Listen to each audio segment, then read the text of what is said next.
Madame, monsieur, bonjour pour cette émission hebdomadaire que nous vous proposons, faire la synthèse finalement de l'étude de l'école du sabbat. Aujourd'hui, nous aborderons donc l'étude numéro 5, toutes les nations et Babel. C'est une très belle histoire avec une tour que les hommes vont construire, vont se mettre ensemble, ils vont se serrer les coudes pour construire une tour, disent-ils, pour aller jusqu'au ciel. Avec nous aujourd'hui, donc pour discuter de cette étude, nous avons donc deux pasteurs, Joël Veiti. Bonjour Joël. Bonjour Martial. Merci d'être là avec nous. C'est un plaisir. Nous accueillons également le pasteur Gaston Fernoc. Bonjour Gaston. Bonjour. Merci d'être là avec nous. Plaisir partagé. Voilà. Nous vous retrouvons juste après le générique.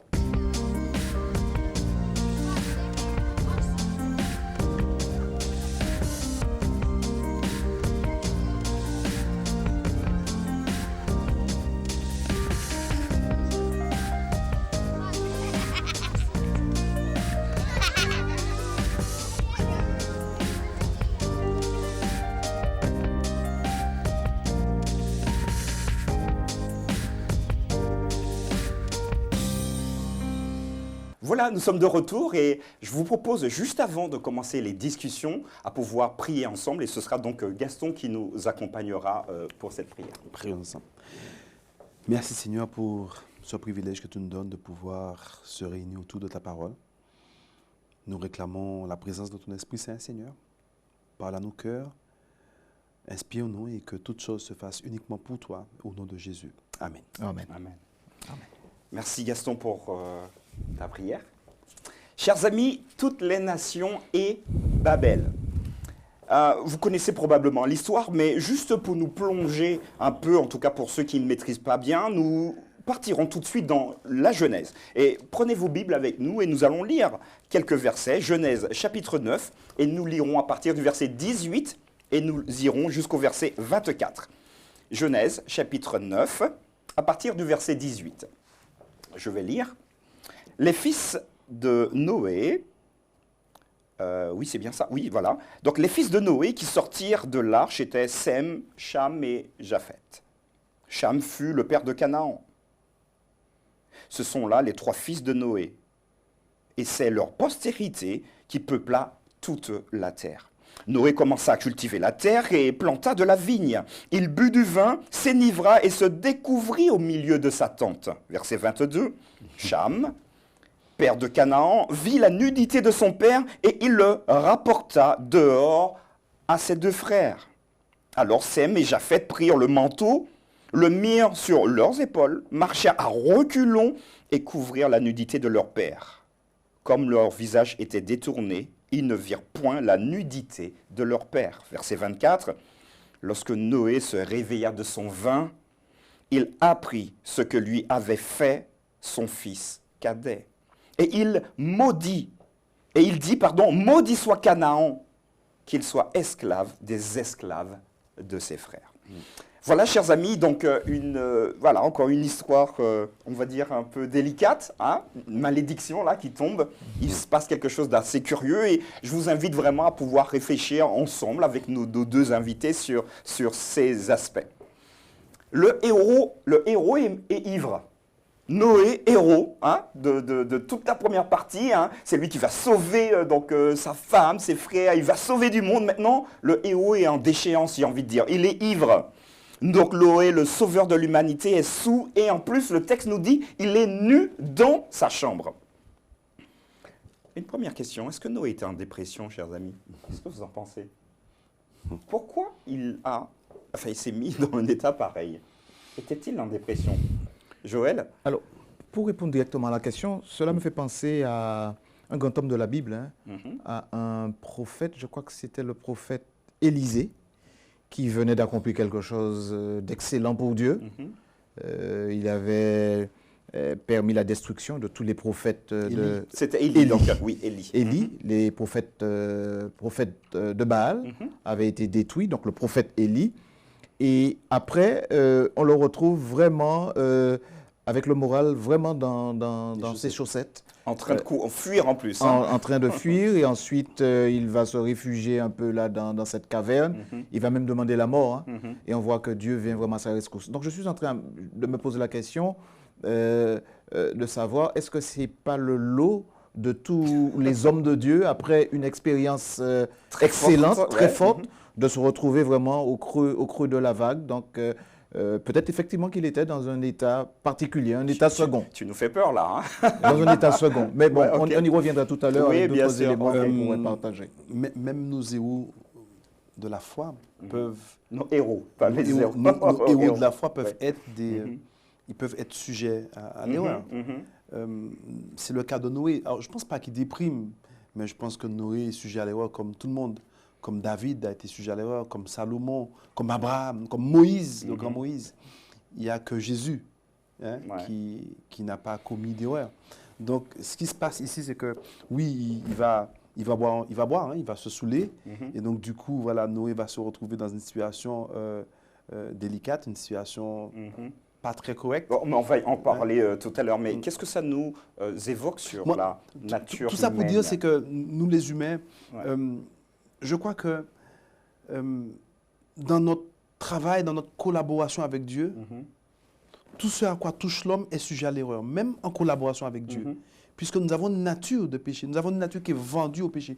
Donc, on commet des erreurs. Et cela me montre encore que lorsque vous et moi, nous serons dans le ciel, c'est uniquement grâce à Dieu.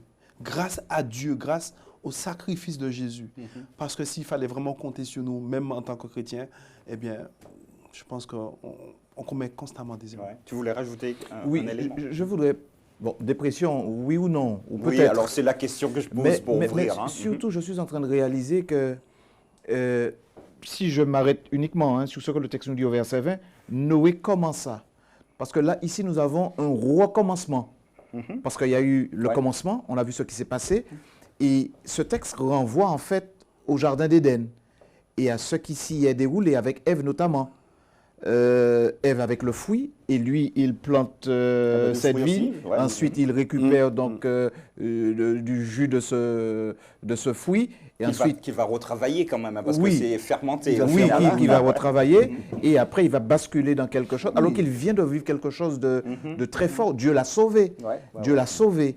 Et c'est un nouveau départ. Et on voit que la nature humaine, en quelque part, c'est clair. Elle est toujours à 1000 lieues de là où Dieu voudrait qu'elle soit. Mais il y a de l'espoir. Et je crois que c'est surtout ce que le texte biblique voudrait nous fournir. Et ça revient sur ce que dit Paul. Paul dit, je vais faire le bien, mais le mal est attaché à moi. Et lorsqu'il parle d'un homme converti, d'un homme qui a accepté Jésus. Et c'est ça, c'est ce qui se passe sur le propre de l'homme. Même cet homme de la foi, parce qu'il fait partie des Hébreux chapitre 11, des héros de la foi. Mais le mal est attaché que, voilà, il commet l'erreur. Et moi, ce que ça me révèle, c'est que nous ne devrions pas rester concentrés sur nos erreurs, mais nous devrions nous concentrer sur la grâce que Dieu nous donne, qui nous relève de nos erreurs. Ok. Merci beaucoup. Alors, dans cette histoire que je viens de lire, il se passe quelque chose. On est un peu frustré. Hein. On aimerait bien savoir ce qui s'est passé dans la chambre. Ah, dans la tente ou la chambre? Ou la chambre. Dans la chambre.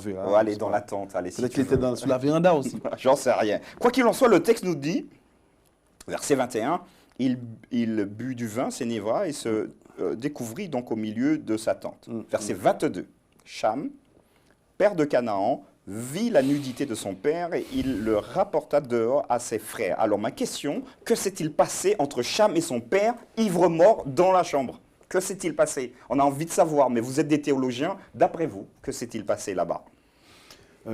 Il y a tellement de textes, de propos à ce sujet. De commentaires aussi. Parce que chacun y va de soi, parce que bon, on a tous envie de savoir. Mais je pense qu'il faut rester sur ce que dit le texte. Sans évoquer ce que certaines personnes disent.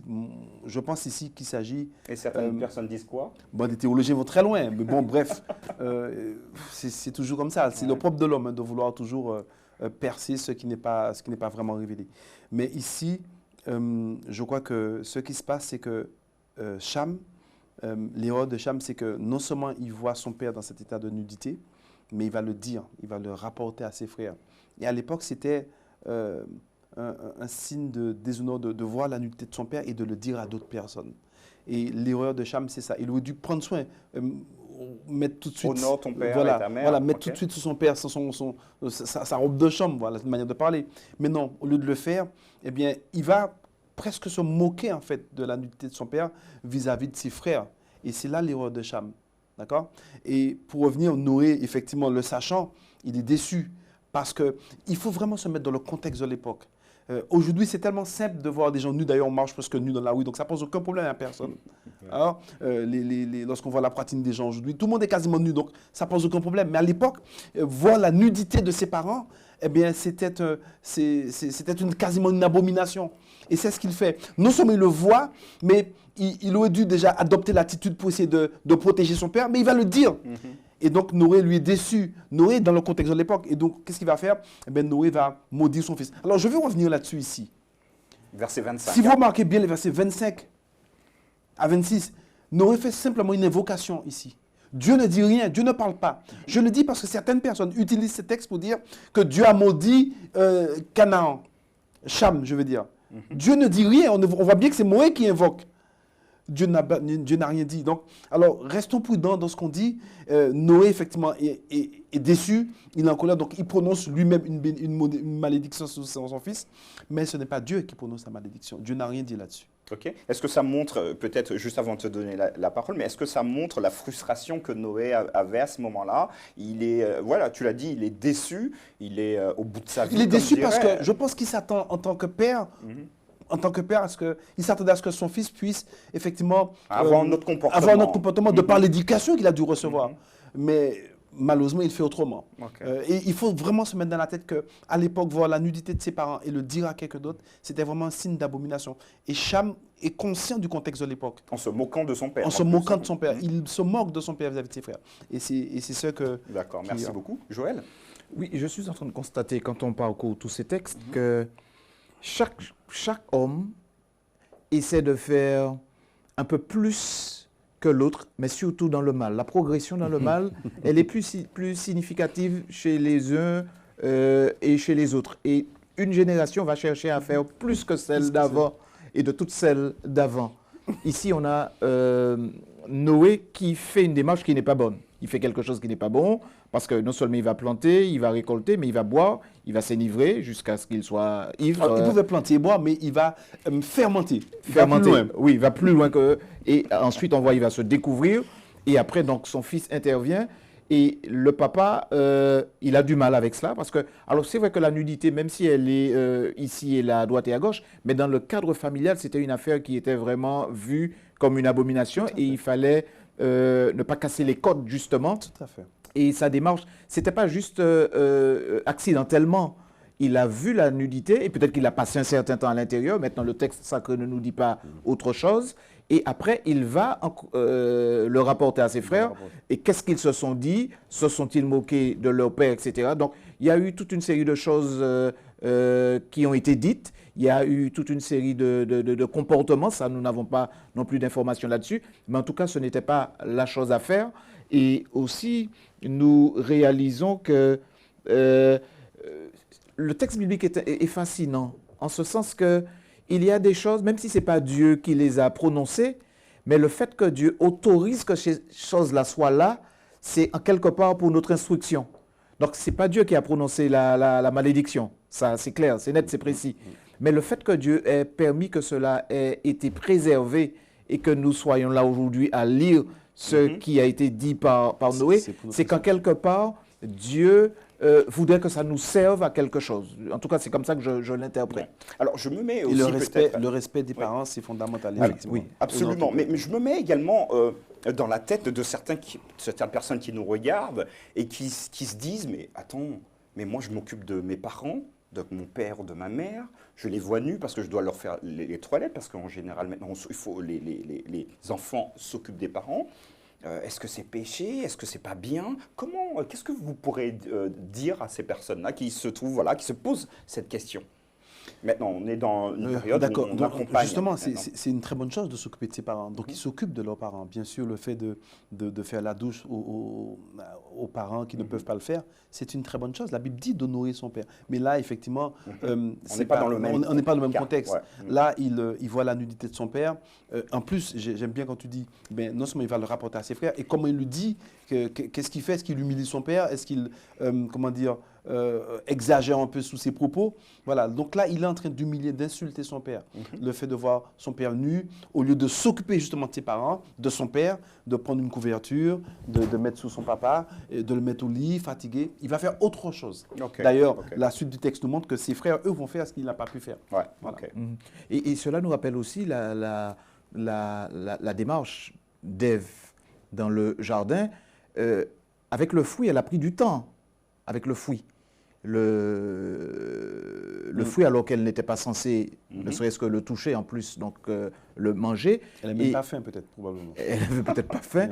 Et là, effectivement, il y a beaucoup de non-dits, mais le fait que Noé soit allé jusqu'à prononcer une malédiction sur son fils, ça veut dire qu'en quelque part, il y a quelque chose de très déshonorant, mauvais, à de mi- déshonorant à minima. qui Et s'est juste ce passé. que tu dis, et je reviens, puisque nous sommes tous de culture antillaise, je me souviens où mes parents disaient souvent, lorsqu'ils parlaient avec les uns et les autres, que eh bien, pour un père aux Antilles, pour une mère, lorsque les enfants levaient la main sur les parents là-bas, ça c'était à l'époque, maintenant aujourd'hui ça se fait tellement facilement que ça pose aucun problème, mais en tous les cas, dans ma culture antillaise, c'était comme une malédiction pour un fils ou une fille De frapper, ses parents.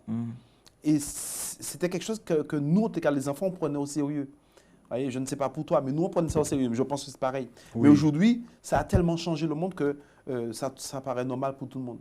Et bien, c'est un peu la même chose. C'était du sérieux, le fait de voir la nudité, mais aussi de rapporter de manière peut-être, ça doit être péjoratif en fait, négatif ce qu'il avait dit. Voilà, c'était Voilà, quand même merci une beaucoup. abomination. Ok. Et pour assurer nos amis qui sont dans le contexte de soins de leurs parents, on n'est pas du tout dans la même On n'est logique. pas dans la même On logique. peut toujours s'occuper de ses parents, Et bien le la faire. douche, le bain et tout le reste. fait. Tandis que là, on est plus dans une découverte de la nudité, mais de manière contemplative, avec tout ce qui va avec la moquerie et tout le reste. Et là, c'est pas du tout... Ça marche. Merci beaucoup en tout cas pour ces Et informations. juste, c'est clair, hein, il faut vraiment préciser que si Noé lui-même s'autorise à prononcer une malédiction envers son fils, il aimait forcément son fils, c'est parce que vraiment il a dépassé la ligne rouge. Et voilà, il a franchi la ligne rouge. Ouais. Arrivons maintenant sur cette deuxième question, ce deuxième thème, la tour de Babel.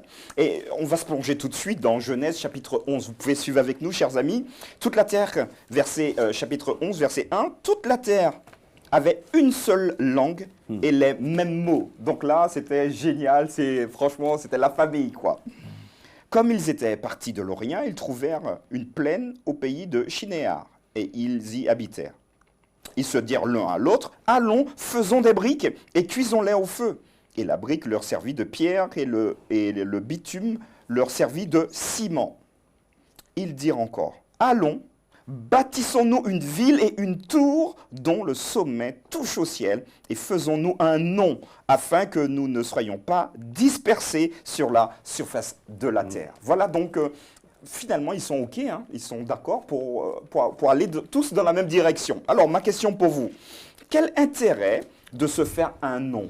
Ils parlent tous la même langue. De quoi ils ont vraiment besoin? Et qu'est-ce que ça signifie, cette expression, se faire un nom? Et une autre question, bâtir une tour. Et regardez, le texte nous dit pour toucher le ciel. Alors, est-ce que c'est possible? C'est à vous de nous le dire. Ou qu'est-ce que ça véhicule comme enseignement derrière? Et est-ce que c'est mal de se faire un nom? Parce qu'aujourd'hui, moi je connais des artistes, franchement pour vivre, il faut se faire connaître, il faut se faire un nom, il faut qu'on soit vu, Instagram, YouTube, Facebook et à la télé encore, faire des concerts, il faut qu'on soit vu, donc qu'on se fasse un nom. C'est quoi le danger de tout ça? Alors, une foultitude de questions, je vous laisse prendre voilà, celles qui vous intéressent, peut-être commencer par toi, Joël. Alors, je m'aperçois que l'être humain ne perd jamais le nord. Malgré tout ce que Dieu peut faire pour lui, malgré toutes les bénédictions qu'il peut recevoir de la part de Dieu, vient un moment où il décide de faire comme bon lui semble. Et avec cette idée de vouloir se faire un nom, c'est ce n'est jamais une mauvaise chose que de se faire une réputation. Sauf que dans le contexte ici, se faire une réputation, c'est pour un peu démonter, déconstruire la réputation de Dieu. Donc, c'est déjà pas bon au départ. L'intention, elle est mauvaise en soi. Mais à part le fait de vouloir se faire un nom, c'est aussi le fait de se dire, voilà, comme c'est Dieu qui a fait venir le déluge, parce que l'information a circulé, la nouvelle a été transmise aux uns et aux génération autres, de génération en génération. Donc, se faire un nom. Et comme c'est Dieu qui était responsable, en quelque part, du déluge, Tout à fait. c'est-à-dire que l'homme, il ne veut pas réaliser que c'est à cause de lui qu'il y a toute une série de fléaux, toute une série de catastrophes, mais il voudrait toujours trouver quelqu'un à blâmer. Et c'est facile de blâmer Dieu, et se faire un nom, c'est dans ce sens-là, blâmer Dieu. Et j'ai découvert aussi, et c'est pourquoi c'est intéressant de revoir un peu ces textes, le fait que la tour touchait le ciel, c'est une manière de dire que prendre de la hauteur pour essayer de se rapprocher un max de Dieu qui vit là-haut, Être même à son niveau, en fait. à son niveau, Le et défier puis, peut-être. et puis d'essayer de comprendre un peu d'où viennent les catastrophes, les cataclysmes, pour essayer de pouvoir mettre la main et essayer de faire dérailler peut-être la machine et que ce soit eux qui prennent la main sur ce que Dieu met en place. Et puis, c'est vrai, cette expression, j'ai découvert dans la Bible, cette expression, par exemple, dans Zacharie chapitre 14, cette expression « faisons-nous au nom », c'est ça, Zacharie 14, verset 9, il me semble. Voilà, il est dit, et l'Éternel sera roi de toute la terre. En ce jour-là, l'Éternel sera le seul Éternel, et son nom seul sera le seul nom. En fait, cette expression « faisons-nous au nom », eh bien, c'est une manière de remplacer Dieu. Parce que le seul nom de toute la terre, c'est le nom de Dieu. Donc, ils vont faire une tour jusque là-haut. Déjà, ils vont toucher le ciel et puis ils vont remplacer Dieu. Pourquoi le remplacer? Parce qu'en fait, on ne peut plus leur faire confiance. Il y a eu le déluge. Donc maintenant, écoute, nous, voilà, on va prendre notre destin en main. Voilà, c'est un peu ce qu'ils vont faire. Et regardez les expressions « allons », « bâtissons »,« faisons-nous ». Un peu les mêmes expressions « faisons l'homme à notre image ». Voyez? Donc ici, l'homme décide de prendre la place de Dieu, de défier Dieu. Et non seulement de le défier, mais de lui montrer que, voilà, nous ferons mieux les choses. Plus question de se laisser abattre, détruire par un déluge. Et donc, voilà, ils vont et puis, s'ils décident de bâtir une tour pour toucher le ciel, c'est parce qu'ils s'en sont capables. Ça nous dépasse aujourd'hui, nous. Mais rappelez-vous que nous sommes là au matin, nous sommes au début de l'humanité. Et ces hommes qui Alors, ils en sont capables ou ils pensent qu'ils en sont capables? Ils en sont capables. Ils en sont capables et je pense qu'ils étaient sur le point de le faire, si Dieu n'intervient pas. Il faut vous dire une chose. Nous, maintenant, avec plus de 6000 ans derrière, on a le sentiment que, puisqu'on nous montre toujours dans nos images, dans nos livres à l'école, que les hommes de l'époque étaient en vêtements de brebis, en peau de brebis, avec des marteaux. C'est faux, ça. On a affaire à des hommes extrêmement intelligents. D'ailleurs, laissez-moi vous dire une chose. Si Dieu envoie le déluge pour détruire l'humanité, c'est parce qu'à un moment donné, ça allait trop loin. Je ne sais pas si vous vous posez souvent la question. Moi, quand je lis ce texte, je me pose des questions. Aujourd'hui, on a le sentiment de faire des choses, mais de dépasser la limite, n'est-ce pas? Et pourtant, on n'est pas encore détruit.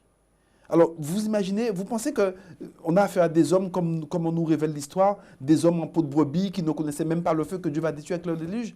On a affaire à des hommes extrêmement intelligents. Et je pense qu'ils en sont capables.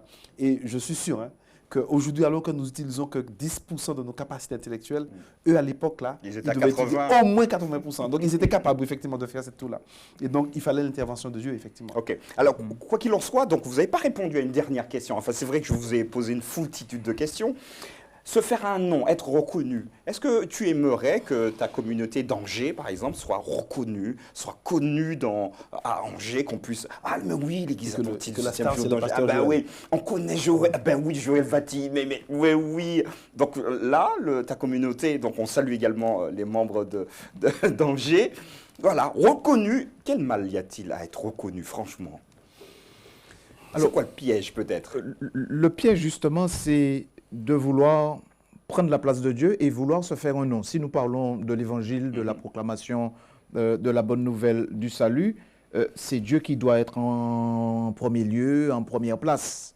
Et je crois que si une communauté devrait se faire un nom, ce serait surtout permettre que la gloire de Dieu éclate et que ça soit surtout Dieu qui soit présenté, proposé et que tout puisse être pensé, réalisé pour que vraiment les uns et les autres, ceux qui sont de la ville ou des alentours, puissent vraiment découvrir un Dieu d'amour, un Dieu compatissant, un Dieu qui se plie parfois en 4, en 5 pour venir chercher l'homme, le récupérer, le restaurer. Je crois que c'est surtout ceci qui doit meubler nos esprits et nous motiver. C'est vraiment se faire un nom, mais c'est surtout se faire un nom pour que la gloire de Dieu éclate. Pas que nous soyons tout à fait. mis en avant, parce que D'accord, dès d'accord. l'instant où l'homme essaie de prendre la place de Dieu, il y a Tout à problème. fait, c'est clair, c'est clair. Dans Ouais. l'instant où on veut être reconnu par soi-même, dans ce monde, forcément l'orgueil va prendre la place. Oui, surtout que... oui. C'est inévitable.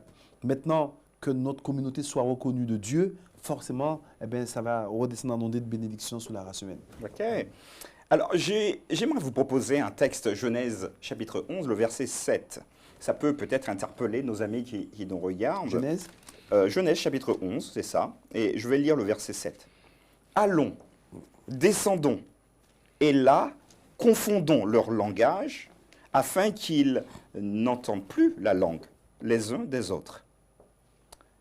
De qui il s'agit ici? Allons. Donc c'est le pluriel, première personne du pluriel. Allons, descendons. Ils sont plusieurs. Hein. Descendons, confondons. Mais c'est pas Dieu. C'est qui exactement ici? Qu'est-ce que vous pouvez nous dire à ce sujet? Ils sont plusieurs à descendre. Est-ce qu'il y a les anges aussi? Les chérubins? J'en sais rien. Mais qu'est-ce que vous en pensez? Joël, qu'est-ce que Ici. tu en penses? Ah ben Non, vas-y, ouais, vas-y. comme Oui. vous voulez. Bon, alors, je vais juste prendre les versets qui précèdent, verset voilà, 5. tout à fait. L'Éternel descendit pour voir la ville Ouais. et la tour que bâtissaient les fils des hommes. Au verset 6, et l'Éternel dit, voici, ils forment un seul peuple, etc. Et après, on a donc ce fameux verset 7, Ouais. allons, descendons. Alors, je n'ai pas de souci à voir dans ce pluriel, allons, la Trinité, Dieu le Père, Dieu le Fils, Dieu le Saint-Esprit. Surtout qu'au départ, c'est une réponse un peu à la démarche de cette population après déluge, hein, post-diluvienne, qui au départ dit au verset 3, allons, faisons des briques. Donc il y a un premier Ah oui, allons, oui, oui. et ensuite au verset 4, il y a un deuxième allons, allons, bâtissons. Et Dieu va entrer dans cette même logique-là, dans cette même, ce même style d'expression, avec le allons, descendons, et là, confondons leur langage. Donc moi, je vois Dieu le Père, Dieu le Fils, Dieu le Saint-Esprit, qui entame une démarche, mais c'est vraiment une démarche officielle pour pouvoir arrêter ce qui se passe là. Mais ce n'est pas juste arrêter, mais c'est surtout pour redonner un sens à leur vie et à leur destinée. D'accord. Et puis, Mais peut-être juste avant, là, ça m'a traversé l'esprit dans tes explications. On a les hommes qui disent allons, bâtissons. Donc allons et montons, donc faisons. Et là, Dieu va faire l'inverse. Allons, mais cette fois-ci, nous, à on fait. descend. Oui. Donc en fait, une Tout à fait. opposition des deux fait, mouvements. tout à fait. Un mouvement ascendant pour les hommes et un mouvement descendant pour Dieu. et puis tout ça pour montrer l'urgence de la situation. C'est Oui, urgent, là. en plus. Lorsque on le lit sous 2-3 versets, on a l'impression que c'est rien du tout. Mais pour revenir sur l'expression allons, descendons, effectivement, on le retrouve au chapitre 3. Voici l'homme est devenu comme l'un de nous. Ou faisons l'homme à notre ressemblance. Donc voilà. Moi aussi, je n'ai pas de problème à voir ici la Trinité, le Père, le Fils, le Saint-Esprit. Donc cette expression allons, descendons, on a affaire à Dieu. Et les trois personnes de la divinité, effectivement. Mais ce qui est important ici, c'est que le fait qu'on a l'impression que tout le ciel est concerné par ce qui se passe, c'est que la situation est grave. Et pendant qu'ils sont en train de monter, nous sommes en train de monter, eux ils sont en train de monter en tout cas, ben Dieu va descendre pour pouvoir mettre de l'ordre dans cette affaire-là. Parce qu'on a le sentiment que si le Père, le Fils, cet Esprit n'interviennent pas, eh bien ils risquent de réussir dans leurs ouvrages. Alors, je Vous ne sais voyez? pas s'ils Ils risquent, j'ai dit qu'ils risquent. Mais en tout cas, Dieu prend au sérieux la situation. Peut-être Ouais, que nous, ok. on a le sentiment que, oh, bon, Ou peut-être ils Dieu s'enfoncent dans prend- le mal, en fait. ils s'enfoncent dans le mal et Dieu prend au sérieux. Parce que peut-être que je pense que l'humanité, je crois que c'était une phase critique pour l'humanité. Et donc Dieu doit intervenir. Parce que n'oubliez pas que l'ordre de Dieu, c'est de se disperser, de se disséminer Absolument, sur la surface de la terre. absolument. Et ici, qu'est-ce qu'ils vont faire? Eh bien, ces hommes, ils vont se regrouper dans C'est un ça. lieu et ils vont vouloir bâtir un royaume, une nation, mais une nation qui va défier le ciel. Pas une nation pour pouvoir régner, mais une nation qui va défier. Or, Dieu, ce qu'il va faire, ben, il va descendre, il va confondre pour les disperser. En fait, Dieu lui-même va prendre en charge, va prendre en main la destinée de la race humaine. Voilà. Merci beaucoup. Alors, on finira peut-être avec cette dernière question. Et voilà, ce sera à vous de donner à nos internautes voilà, un enseignement. Alors, que pensez-vous que nous devrions retenir vraiment? Donc, Joël, on commencera par toi. Que penses-tu qu'on devrait retenir de cette histoire de la tour de Babel? Alors, si tu as un enseignement à faire passer à nos internautes, ceux qui nous regardent, donc je te prie de regarder ta caméra et puis voilà, comme dans ton église, donne-nous ton enseignement. Ensuite, ce sera à ton tour.